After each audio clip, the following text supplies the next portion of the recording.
¿Qué onda, curiosos exploradores del pasado? Bienvenidos una vez más a Curios 5 Minutos.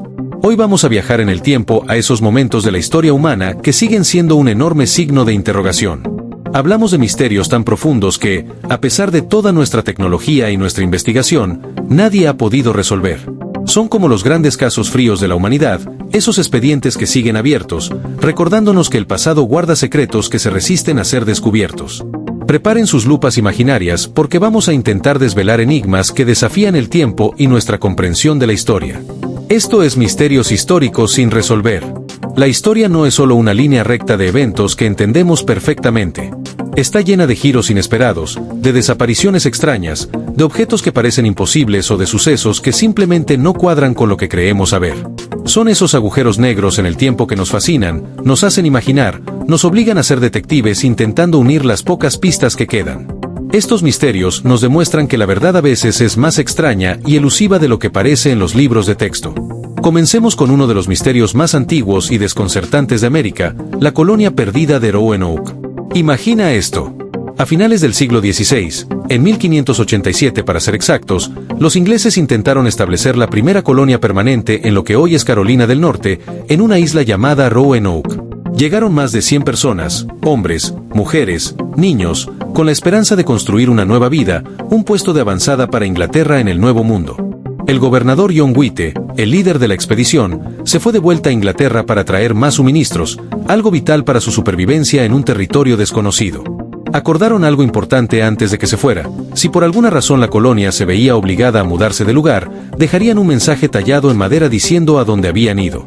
Y si la partida era por algún peligro inminente o ataque, añadirían una señal especial, una cruz de Malta, junto al mensaje, como señal de advertencia. El gobernador White planeaba regresar pronto, quizás en unos pocos meses, pero las cosas se complicaron de forma drástica. La guerra entre Inglaterra y España se intensificó y el regreso de White con los tan necesitados suministros se retrasó una y otra vez.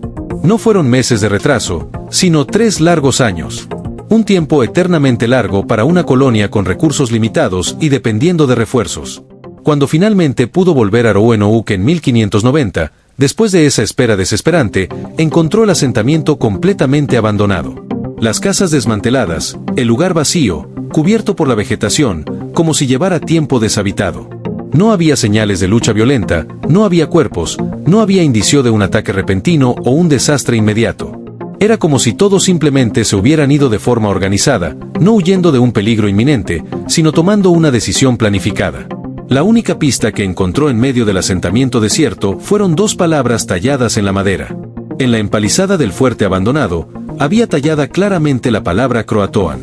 Y en un árbol cercano, un poco más lejos, encontró las letras CRO grabadas. Lo crucial aquí, y lo que dio una pista vital, es que no había ninguna cruz de Malta junto a estas inscripciones. ¿Recuerdan el acuerdo? Si había peligro o un ataque, pondrían una cruz. La ausencia de la cruz sugería fuertemente que la partida de los colonos fue voluntaria y no precipitada por una amenaza inmediata o una emergencia violenta. Croatoan era el nombre de una isla cercana, hoy conocida como Isla Hatteras, y también el nombre de una tribu nativa americana que se sabía que mantenía relaciones relativamente amistosas con los colonos ingleses. La teoría más aceptada hoy en día, y la que tiene más peso dadas las pistas, es que los colonos simplemente se mudaron y se asimilaron con tribus nativas amigas, probablemente los Croatoan o quizás otras tribus que vivían tierra adentro en el continente. Sin provisiones frescas y con la incertidumbre del regreso de White después de 3 años, quedarse solos en Roanoke era una sentencia de muerte segura. Mudarse y unirse a los nativos locales, que conocían el entorno y sus recursos, era su mejor opción realista para asegurar su supervivencia a largo plazo. Hay relatos posteriores de otros exploradores ingleses que, décadas después de la desaparición de Roanoke, decían haber visto grupos de nativos americanos en esas áreas con rasgos europeos, lo que podría ser evidencia de que los colonos se mezclaron, se casaron y se integraron en la sociedad nativa americana local. Y la arqueología reciente ha apoyado mucho esta idea, arrojando nueva luz sobre el posible destino de los colonos. Se han encontrado artefactos europeos del siglo XVI, como fragmentos de cerámica, herramientas de metal, incluso grandes cantidades de escoria de herrero inglés, en antiguos asentamientos nativos americanos, no en la isla original de Roanoke, sino en la isla Hatteras y en zonas tierra adentro en el continente cercano. Esto sugiere un contacto prolongado y una posible convivencia entre los colonos y estas tribus durante un tiempo considerable, quizás décadas después de la desaparición de la colonia formal.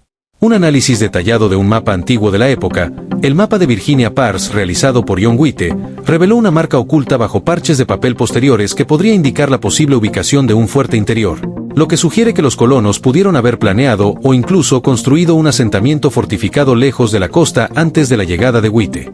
Hallazgos de objetos que no eran de comercio habitual entre ingleses y nativos, como una tablilla de escritura de pizarra, refuerzan la idea de una convivencia más allá del simple intercambio comercial, indicando que quizás intentaban mantener algunas de sus prácticas culturales.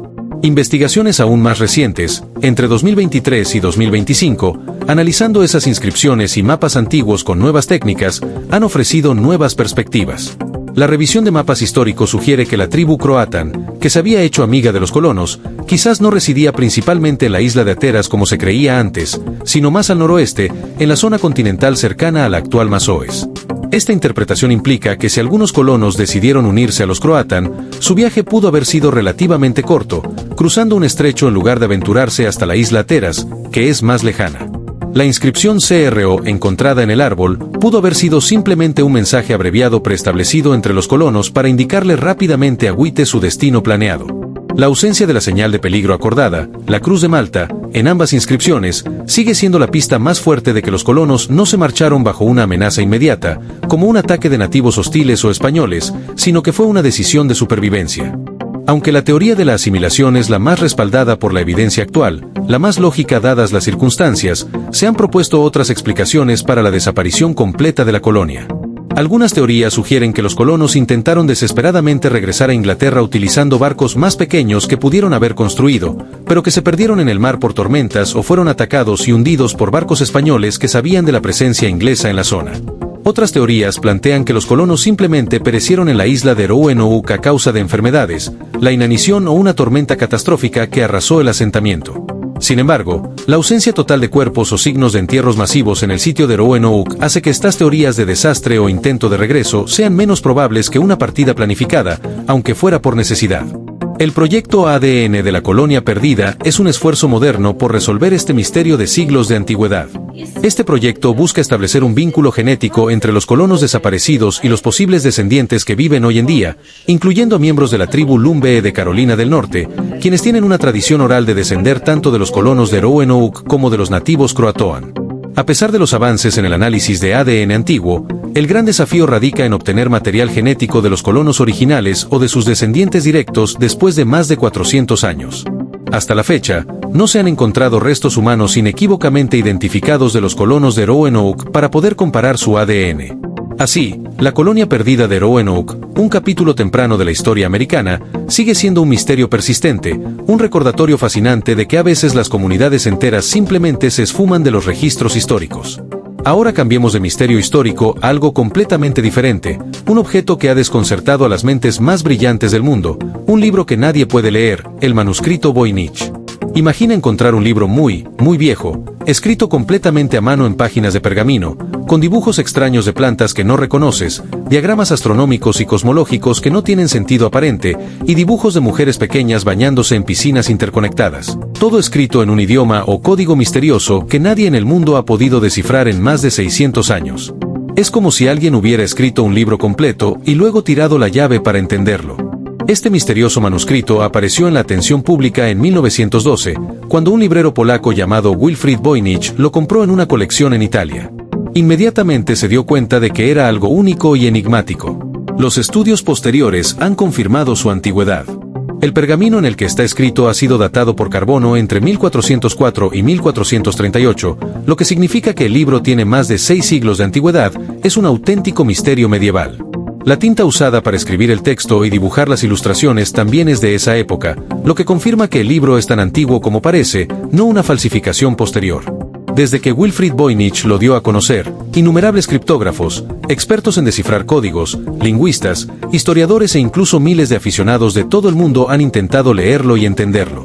Incluso mentes brillantes famosas por su capacidad de descifrado, como Alan Turing, el famoso matemático británico que fue clave para romper los códigos nazis durante la Segunda Guerra Mundial, intentaron descifrar el manuscrito Voynich y fracasaron rotundamente. Se han utilizado computadoras superpotentes y algoritmos avanzados de inteligencia artificial para buscar patrones estadísticos en el texto, pero, aunque estos análisis sugieren que el texto tiene algunas características similares a los lenguajes humanos reales o que quizás tenga alguna estructura oculta, no se ha logrado descifrar una sola página de manera convincente ni obtener una traducción que tenga sentido. Las teorías sobre lo que es o lo que dice el manuscrito Voynich son tan extrañas, variadas y especulativas como sus propios dibujos. Algunas de las ideas más comunes sugieren que podría ser un tratado de medicina o farmacéutico por la sección de dibujos de plantas, pero como las plantas no corresponden a especies conocidas, esto genera dudas. Quizás sean dibujos estilizados, plantas imaginarias o una clave para entenderlas. Otros, por las curiosas ilustraciones de mujeres desnudas en piscinas o conectadas por tubos, creen que es un tratado sobre salud femenina, baños rituales o ginecología. Las secciones dedicadas a la astronomía y la cosmología, con diagramas solares y lunares, son igualmente crípticas. Ha habido teorías de todo tipo, que es un código secreto de espías, una obra de alquimia, un texto de una secta perdida, un idioma inventado, o incluso una broma elaborada, una falsificación medieval increíblemente bien hecha para engañar a alguien en la época. En los últimos años, con el avance de la tecnología y las nuevas formas de análisis, han surgido nuevas teorías, algunas bastante provocadoras. Un investigador sugirió que podría ser un manual médico escrito en latín, pero usando abreviaturas tan extremas y poco comunes que resultan imposibles de reconocer hoy. Otro afirmó haberlo descifrado como un idioma antiguo no documentado llamado proto-romance, que supuestamente se hablaba en el Mediterráneo, pero esa teoría fue rápidamente criticada y descartada por la mayoría de los lingüistas por falta de evidencia sólida. Investigaciones más recientes utilizando análisis de imágenes han propuesto que los dibujos de mujeres podrían ser representaciones simbólicas relacionadas con sexo y concepción, o han descubierto columnas de letras ocultas en la primera página del manuscrito que podrían ser una pista muy temprana sobre cómo intentar decodificarlo. Pero a pesar de todos los esfuerzos, todas las teorías locas o sensatas y todas las tecnologías usadas, el manuscrito Voynich sigue siendo un misterio completo. Nadie sabe con certeza quién lo escribió, por qué lo escribió en ese código o idioma tan impenetrable, o qué información, sea valiosa o no, contiene. Es un libro fantasma, un enigma de tinta y pergamino de más de 600 años que se niega a revelar sus secretos, manteniéndose como uno de los códigos sin resolver y misterios bibliográficos más famosos y persistentes de la historia humana. Sigamos ahora con otro misterio histórico, pero este mucho más moderno, un caso que ocurrió hace menos de 100 años, en 1971, y que involucra un avión, dinero y un hombre que desapareció literalmente en el aire. Hablamos del caso de D.B. Cooper, el único secuestrador de avión en la historia de Estados Unidos que logró escapar y nunca fue identificado ni capturado. Todo ocurrió el 24 de noviembre de 1971, el día antes de la gran celebración de Acción de Gracias en Estados Unidos, una fecha que la mayoría recuerda con gratitud, pero que quedó marcada por este misterioso crimen. Un hombre de aspecto ordinario, que se presentó con el nombre de Dan Cooper, compró un billete de avión con dinero en efectivo en el aeropuerto de Portland, Oregón. Subió a un vuelo de la aerolínea Northwest Orient con destino a Seattle, Washington, un vuelo de rutina muy corto de solo 30 minutos. Una vez que el avión estuvo en el aire, tranquilamente, el hombre que ahora la prensa llamaría D.B. Cooper, le pasó una nota a una azafata, una nota escrita a mano. La nota decía que tenía una bomba en su maletín, que abrió brevemente para mostrar unos cables y un objeto rojo, y presentaba sus exigencias de forma clara y concisa. Quería $200,000 en efectivo, billetes sin marcar, 4 paracaídas y un camión de combustible listo y esperando en el aeropuerto de Seattle. La azafata, siguiendo el protocolo de seguridad aérea, informó de la situación al capitán y las autoridades en tierra tomaron sus demandas muy en serio. Cuando el avión aterrizó en Seattle, D.B. Cooper recibió el dinero y los paracaídas que había solicitado. Siguiendo sus instrucciones, los pasajeros fueron liberados del avión, sanos y salvos, pero Cooper mantuvo a la tripulación, el piloto, el copiloto, el ingeniero de vuelo y una azafata, a bordo. Una vez que el avión estuvo listo, con el dinero y los paracaídas a bordo, Cooper dio instrucciones precisas para repostar combustible y volver a despegar. Quería volar a una altitud muy baja, por debajo de los 10,000 pies, a una velocidad mínima, con las aletas desplegadas y el tren de aterrizaje abajo, y con la cabina despresurizada, condiciones ideales para saltar en paracaídas. El destino era Ciudad de México, pero solo para hacer la ruta volando a baja altitud. Poco después de despegar de Seattle, en algún momento sobre la zona boscosa y montañosa del suroeste del estado de Washington, y en medio de una noche de tormenta y poca visibilidad, D.B. Cooper hizo algo asombroso y temerario. Abrió la puerta trasera del avión, la trampilla inferior, y en medio del vuelo, saltó en paracaídas, llevando consigo una bolsa con los $200,000 del rescate. Se lanzó a una tormenta nocturna sobre una zona salvaje y prácticamente deshabitada. A pesar de una búsqueda masiva e intensiva por tierra y aire que se prolongó durante días, semanas y meses, por parte del FBI y otras agencias, utilizando cientos de agentes, helicópteros e incluso voluntarios civiles, DB Cooper simplemente desapareció. Fue como si se hubiera evaporado en el aire después de saltar. Nunca fue encontrado, ni rastro de él ni del dinero. Se convirtió en el único caso de secuestro aéreo en la historia de Estados Unidos que no ha sido resuelto con la identificación y captura del criminal. El caso de DB Cooper se convirtió rápidamente en una leyenda moderna, un misterio que capturó la imaginación del público. ¿Sobrevivió al salto en esas condiciones tan difíciles? ¿Murió en la caída y su cuerpo nunca fue encontrado en la inmensidad del bosque y las montañas? ¿Tuvo cómplices esperándolo en tierra para ayudarlo a escapar? El FBI investigó cientos de sospechosos a lo largo de los años, personas que por su apariencia o historial podrían haber sido Cooper, pero ninguno encajaba perfectamente con las pocas descripciones físicas o evidencias encontradas en el avión. Las pistas eran mínimas, se encontraron algunas corbatas en el avión y algunos fragmentos del paracaídas que no usó. Años después, casi una década más tarde, en 1980, un niño de 8 años que jugaba en la orilla del río Columbia, cerca de Vancouver, Washington, encontró varios fajos de billetes viejos y deteriorados enterrados en la arena. La numeración de esos billetes correspondía inequívocamente a parte del dinero que se le dio a Cooper como rescate, eran casi $6,000. Este hallazgo confirmó que al menos una porción del dinero llegó a la zona donde se creía que había saltado, lo que daba algo de peso a la teoría de que sobrevivió al salto. Pero también añadió más preguntas misteriosas. ¿Por qué solo una parte del dinero? ¿Se le cayó el resto al saltar o aterrizar? ¿Lo enterró él mismo, quizás porque estaba herido o necesitaba ayuda? El caso de DB Cooper ha generado innumerables teorías, locas, sensatas y conspirativas. Que era un paracaidista experto o un militar que conocía la zona y escapó sin problemas. Que murió en el salto y su cuerpo y el resto del dinero aún esperan ser encontrados en algún lugar remoto del bosque. Que fue un extrabajador de la aerolínea que conocía los procedimientos. Incluso hubo una candidata femenina recientemente, la esposa de un hombre llamado Lynn Doyle Cooper, que poco antes de morir, le confesó en su lecho de muerte que él era el famoso secuestrador, pero el FBI no pudo confirmar definitivamente su historia. A pesar de décadas de investigación, pistas falsas y el interés público, el FBI cerró activamente el caso en 2016, aunque declararon que revisarían cualquier nueva prueba concluyente que pudiera surgir. La identidad de DB Cooper y su destino final siguen siendo uno de los misterios modernos más persistentes y fascinantes, una historia real de un hombre que realizó un crimen audaz y se desvaneció en la noche, dejando solo preguntas y una leyenda. Cambiando ahora a otro misterio marítimo igualmente escalofriante, el caso del Mary Celeste, el barco fantasma por excelencia, el arquetipo de las historias de tripulaciones que desaparecen sin dejar rastro. Ocurrió en diciembre de 1872, en pleno Océano Atlántico.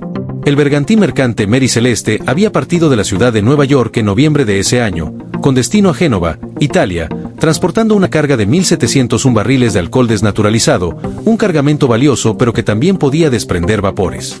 A bordo iban 10 personas en total, el capitán Benjamin Briggs, su esposa Sarah y su pequeña hija Sofía de solo 2 años de edad, y 7 tripulantes, marineros experimentados. Aproximadamente un mes después de su partida, el 5 de diciembre de 1872, otro barco británico, el Dei Gratia, avistó al Mary Celeste navegando a la deriva en el vasto Océano Atlántico, a unas 400 millas náuticas de las Islas Azores. El barco parecía estar en perfecto estado de navegación, con sus velas parcialmente izadas y sin mostrar señales de estar en peligro inminente. Cuando la tripulación del Dei Gratia abordó el Mary Celeste para ver qué ocurría, encontraron algo espeluznante y totalmente inesperado: el barco estaba completamente vacío. No había ni una sola persona a bordo. Ni el capitán Briggs, ni su esposa, ni su hija, ni ninguno de los 7 tripulantes estaban allí. Simplemente habían desaparecido del barco en medio del océano. Lo más extraño de todo, y lo que hace que este caso sea tan desconcertante, es que el barco en sí mismo estaba en condiciones casi perfectas para navegar. Tenía las velas parcialmente izadas, en un estado que sugería que no había sido abandonado en medio de una tormenta o una emergencia repentina. La carga de 1.701 barriles de alcohol estaba intacta y en su sitio en la bodega, sin daños evidentes. Había provisiones de comida y agua a bordo para 6 meses, más que suficiente para el viaje restante. Los efectos personales de la tripulación y el capitán, incluyendo ropa, objetos de valor e incluso las joyas de la esposa del capitán, seguían en sus camarotes, intactos. La mesa del comedor estaba puesta en algunos relatos, con platos y comida medio consumida.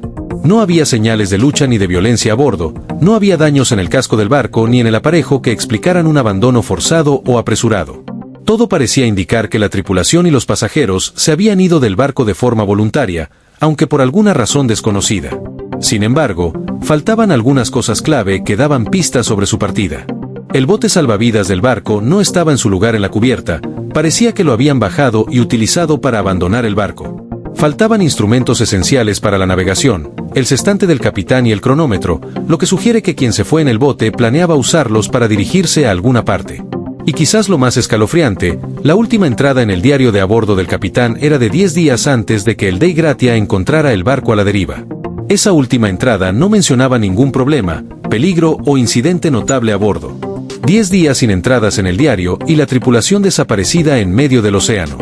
Este caso ha alimentado innumerables especulaciones, teorías y leyendas a lo largo de los años. La teoría más plausible, y que se planteó en la investigación inicial, sugería que la carga de alcohol desnaturalizado pudo haber empezado a liberar vapores inflamables. La tripulación, temiendo una explosión inminente, pudo haber decidido abandonar temporalmente el barco en el bote salvavidas, esperando que los vapores se disiparan o que el peligro pasara, quizás manteniéndose cerca del barco principal. La idea es que el bote salvavidas, con las 10 personas a bordo, pudo haberse alejado más de lo planeado por las corrientes o el viento, o haber volcado o sufrido algún otro percance, haciendo que la tripulación pereciera en el mar sin poder regresar al Mary Celeste, que permaneció intacto y a la deriva. Esto explicaría por qué se llevaron los instrumentos de navegación. Pero la falta de evidencia concreta ha permitido todo tipo de especulaciones más allá de esa teoría. ¿Fue un motín y los tripulantes mataron al capitán y su familia y luego escaparon en el bote? Es poco probable dado que no había signos de violencia a bordo. ¿Piratas los asaltaron y se los llevaron? Tampoco había señales de saqueo y el cargamento de alcohol, que era valioso, estaba intacto. ¿Un encuentro con alguna extraña criatura marina gigante?